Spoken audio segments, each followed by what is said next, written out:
Students, हम federal board 2010 का subjective paper solve कर रहे थे। सेक्शन बी का हमने क्वेश्चन 2 जो है उसके 6 पार्ट सॉल्व कर लिए थे। स्क्रीन पे आप देख सकते हैं, हमने इनको मार्क भी कर दिया है। अभी हम मूव करेंगे क्वेश्चन नंबर 7 की तरफ। ठीक है, बहुत सिंपल क्वेश्चन है। स्टार्ट करते हैं जी के एक सिंपल सा फार्मूला यूज़ होगा। Use formula to find the product of square root x plus square root y into square root x minus square root y और एक्स प्लस वाई। ठीक है, बहुत simple. A plus B into A minus B जो हमारे पास formula है वो हम इसके अंदर यूज़ करेंगे और इसको क्विकली से सॉल्व कर लेंगे। यहाँ पे अगर आप देखें तो ये फार्मूला यूज़ होगा जी ए एक्स प्लस, यहाँ पे ए प्लस की फॉर्म में लिख देते हैं जी, ए plus B into A minus B किसके इक्वल है जी, ए स्क्वायर माइनस बी स्क्वायर के इक्वल। तो यहाँ पे आ जाएगा ये ए है, ठीक है, ये प्लस बी है और ये ए माइनस बी है। पहले ये आपस में सॉल्व हो जाएंगे।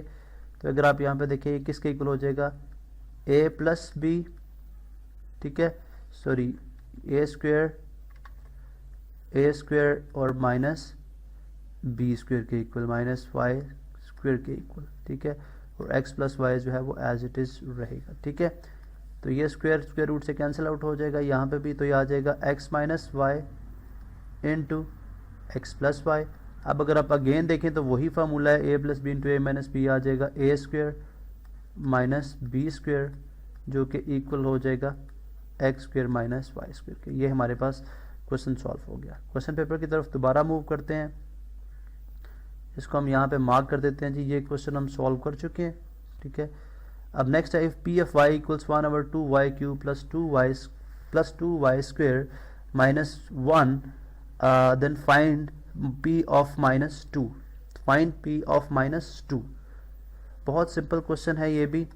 इसको सॉल्व कर लेंगे। जस्ट हमने वैल्यू p of y की जगह हमने वैल्यू पुट करनी है और हमने इस क्वेश्चन को यहाँ पे सॉल्व कर लेना है। यहाँ पे मैं इसको सॉल्व कर रहा हूँ जी। p of y गिवन है, ठीक है, तो लिहाजा हम डायरेक्टली वैल्यूज पुट करेंगे।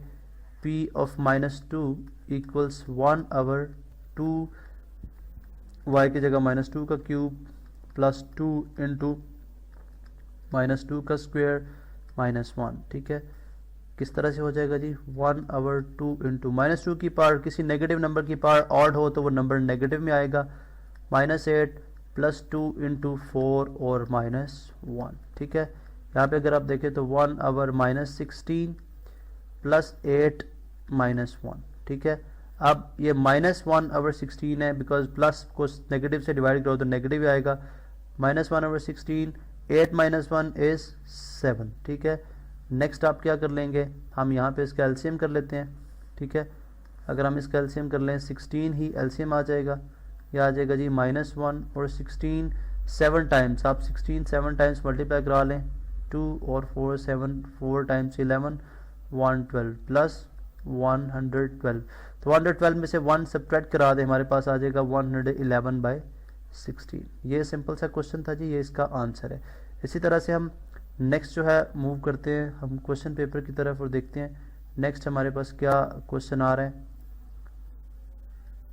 यहाँ पे आप देख सकते हैं जी कि इस क्वेश्चन को भी हमने सॉल्व कर लिया। नेक्स्ट है फैक्टराइजेशन है। ठीक है, फैक्टराइज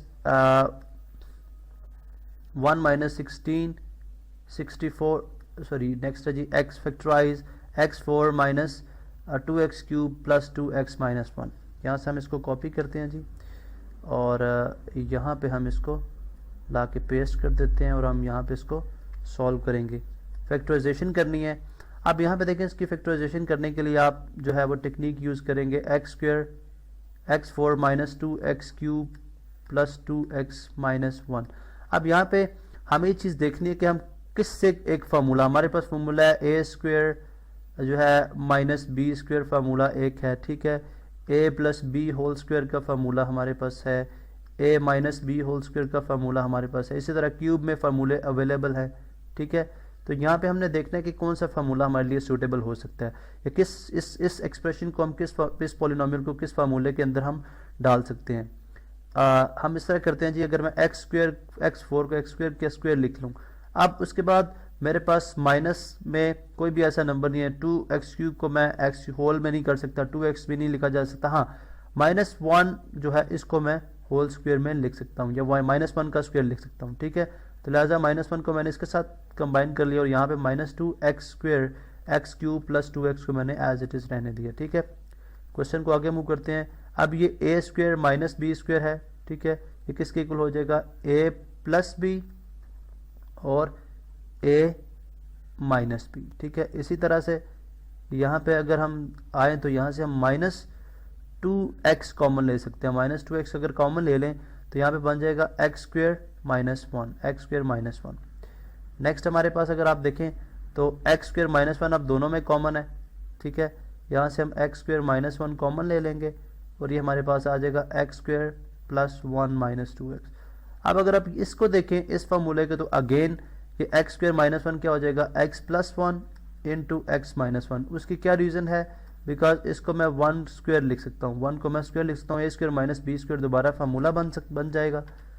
यहाँ पे मैं इसको ज़रा, ठीक है, 1 का square a + b × a - b formula बन जाएगा। और ये है, देखिए अगर आप a² + b² और -2 × a कितना, x, b कितना है 1, तो ये कंप्लीट स्क्वायर है। तो ये किसका कंप्लीट स्क्वायर है जी, x + 1 का होल स्क्वायर, सॉरी x - 1 का होल स्क्वायर। -2a भी है तो x - 1 का होल स्क्वायर।